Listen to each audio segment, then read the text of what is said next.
Vamos a ponerlo otra vez en cámara rápida. Mira, cámara rápida. Muy bien, yo me piqué de esto.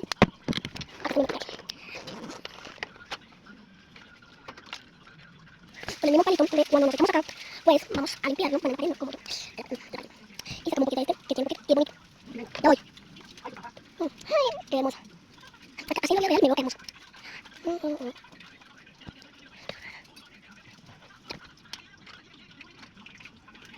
También tengo uno que es este, es un gloss.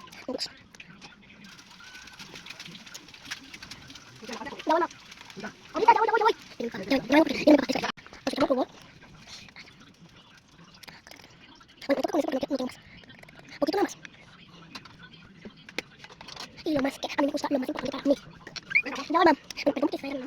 A ver, hacemos así. Ay, no puedo pensar. Bueno, me pegué. A ver.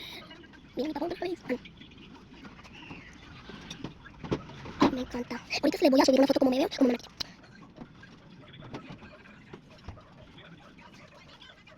Bueno, listo. No, pues en close. Una etiqueta sin eso. Lo aplicamos acá para que se vea bonito. Y en la nariz. Para que te brille la nariz. Con esto hacemos así. Ahí mejor poner. Acá.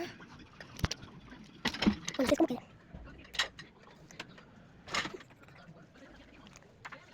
Y si no, todo ponemos. Chao, paps. Bueno, vamos a ver.